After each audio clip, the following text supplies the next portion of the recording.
Good morning, welcome to Furry and Spoilt. Today I'm going to talk to you about choosing a trainer and behaviourist for your dog. I have been very involved in the training world, behaviourist world, obedience, agility, all of that. Very, very involved in it for years and years. I'm at the moment with the two boys I've got, I don't do any of that. I just do it all myself. Every day it's done, but it's all myself. I don't go to anybody. I don't need to now, and I've learnt it all. But if you watch my videos, you'll know that this little dog here, he has autism. So all of that just would not be as simple. I have to do everything differently with him. So just taking him to like a group of, it just won't work. So I just do it all by myself. But I do have years and years of experience. Now you might be able to hear the air conditioning in the background.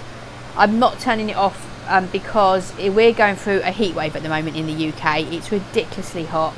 And so my first concern is keeping my dogs cool. So you might well be able to hear that unit there going. Got my cool pads down there, keep them cool. But this unit, I mean, if you're in the UK, this unit is an air conditioning unit, but not air conditioning in the sense of that we're used to air conditionings like in offices and stuff. And it's really keeping this, so outside it's about 30 and inside it's 20. It's doing a fabulous job. The dogs are really, really cool. It's really, really worth doing. Anyway, so back to the video. So often you will get behaviourists and trainers are one in the same person, and then you can also get them completely separate. And you could bet your life that behaviourists don't like trainers and trainers don't like behaviourists. In my experience, they should all be together, because if you are just training a dog and you don't have knowledge on dog behaviour, that doesn't really work. And if you're just doing behaviour and you don't know how to get a dog to do commands and stuff, then that doesn't work either. So if you're going to go down that route, I would go for somebody who does training and behaviour. And if they're not actually qualified in both, you certainly would want a trainer that clearly knew a lot about dogs and was able to deal with behaviour as well. It's exactly the same. You know, I've done a whole series of these videos choosing a whatever for your dog. There's my little Albert, and it's exactly the same as all the others. You get the good, the bad and the ugly, and again, as with everything else in life, I've come across them all. There were the good, who I've had good ones, really, really good ones. Albert always leaves me, doesn't he? He always walks away from videos. Okay, he's gone to line his cool pad, we'll forgive him. Okay, we're going to have to find the little star of the show, my little pickle boy. Where's Albert? He's gone down here, look, to lie on the floor. So let's find my other little star. Here we go, Harry, pickle boy. Yeah, so there are good trainers and behaviourists, and they're really, really good. And they really, really love dogs. And with everything else, vets, groomers, walkers, the lot, the key thing is you want them to really, really love dogs. You want them to really, really... They're not obviously going to really love your dog in the way you do, but they need to love dogs. And because so many people in this industry are just doing it to pay the bills, and they don't care about dogs, and it shows. And with trainers and behaviourists, I also think if they don't love dogs, it's extra hard for them to do their job than it is for some of the other industries. So you need somebody who you want to feel a good energy off them. If they're harassed or you just don't get a good energy off them, your dog won't get a good energy off them, and there's no way that's going to work. So you need somebody that's really calm but confident in what they're doing and that your dog likes, and not that you don't want somebody that your dog goes frantic with or that they are frantic with your dog. You don't want that. You want somebody who turns up really calm and relaxed but confident, takes an interest in your dog but isn't on the floor with them screaming and, you know, all that. That is not good how to treat dogs. It's not a good behaviour. But they do need to be paying an interest to your dog. Cost is cost. I think they pretty much all stick pretty much to the same. Something I will say is I went to one training session really early on, years and years ago. This was probably about 20, 30 years ago. And it was in this big hall, and I had a German Shepherd puppy at the time. It was this big hall. There must have been, I don't even know, there must have been a good 70 people in that hall with dogs. It was horrendous. Absolutely horrendous. and that kind of way is no way. That environment is absolutely no way to teach a dog. No way. I recommend that you go somewhere where you're outside, and if that's in the pouring rain or that is in the freezing cold, so be it. I started doing all my dog training outside. We started in the middle of winter. It was absolutely freezing, absolutely pitch black. We used to have to put the car lights on so we could see what we were doing. And that's the best way to do it, not in a hall where the environment's fake and there's like hundreds of people. Now, in the beginning, when I first was introduced into the dog world, I did an awful lot of one-to-one training, and I had a particularly fantastic trainer. And I did one-to-one with him for years. I did it for about 5 years, just one-to-one, and I learnt so much. And I also did agility and competition stuff, and that worked really, really well. So if you can afford it, because it's not cheap, if you can afford to do something regularly like that with one-to-one, I'd really highly recommend it.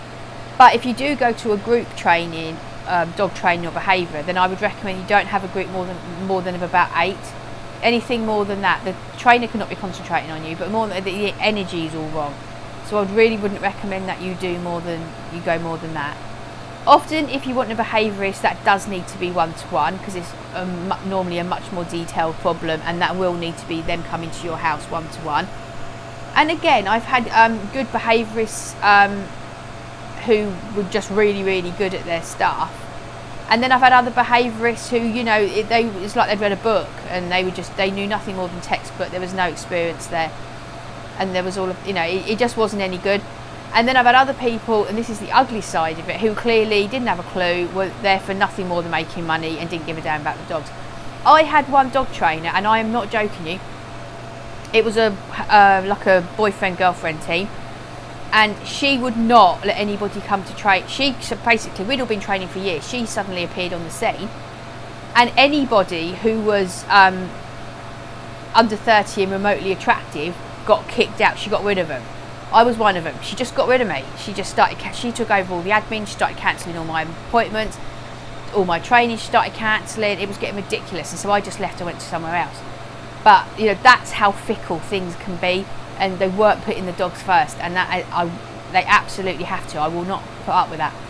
So there's that, and then there is the ugly side of dog training. And like, if you look at my video about how to stop dogs getting stolen, unfortunately, there is a really, really ugly side of it. My videos are so boring, aren't they? Because my dogs, they've been out on their walk, and then we come back and I do this.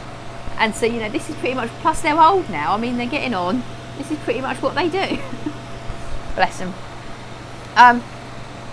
Yeah, and there's the really ugly side of dog training, where the really, really ugly side of it.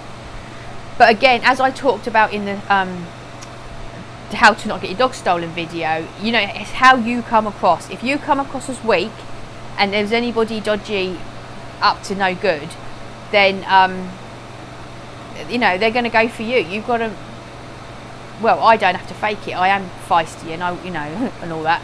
I'm bad tempered and a miserable old cow, as we've all established. And yes, what you need to do, don't come across as too nice to these people until you know you can trust them. So that's that. Make sure they're insured, I suppose. I can't say it's something I've ever massively checked out, but if it's mentioned. Personally, again, I'm not too bothered about certificates and what training you've done. I want to see, and that's the other thing, you really want to see them with their dogs, because that will tell you how much. If their dogs, you know what it's like, it's very clear to see whether a dog loves his owner or not. And if their dogs just aren't interested in them, they're not listening, then that's not a good trainer and behaviourist. And the first time I ever met the dog trainer that I did most of my work with, the way he was with his dogs and the way that his dogs were with him was absolutely incredible. I couldn't believe what I was seeing, and that was that for me. I was like, yeah, absolutely. And he was incredibly calm and relaxed and paid interest in my dog, and yeah, really, really, you know, I think to see them with their own dogs is important. Let's see how that behaviour is. And things like, you know, I'm massively against just shoving dogs out in gardens in kennels. That's no way for a dog to live. They're a pack animal and they need to be part of your pack. So stuff like that, you know, are they just Are they just shoving their dogs out in kennels? And just you know, find out a bit, get chatting, find out a bit, you know, before you decide whether or not that's the person you want to stick with, because it does cost a lot of money. But I definitely would say, if you're new to the dog world, you've never had a dog before, you do need to learn how to do training, and you do need to learn behaviour, and you need to learn about energy and how to be a pack leader. Energy and how to be a pack leader are what give your dog security. They give your dog security, they feel safe, and therefore they will behave better for you. So, you know, it is worth going to a behaviourist and learning about stuff like that. And training, you know, I think that it's really, I mean, I would take behaviour over training if I had the option, but I think that it's important that your dogs can do basic commands, just because it makes them easier to live with, nicer dogs to live with, but also massively for safety if you're out walking, you've got them off the lead or whatever. So I think I wouldn't say take one over the other, but don't just do training without knowing about behaviour and how dogs think. And you can just learn that from a really good book. You can, and I'm constantly reading about dogs, and I'm always learning and reading. And I'm reading a book at the moment called Can Dogs Speak? I'm actually going to do a video about some of the books that I'm reading, because I'm reading some really good ones at the moment. And even after all these years, I've learned a few things that I hadn't realised before. And so you can just read yourself and learn behaviour stuff. But with training, I think you do need somebody very experienced to be there with you, to just make sure, because with training it's very much in the timing. We're going to switch now to Albert. Let's have a little switch over here to Albert on his call pad. With training, it's very much in the timing, because if you get your timing slightly off, you confuse the dog really, really quickly and really, really easily.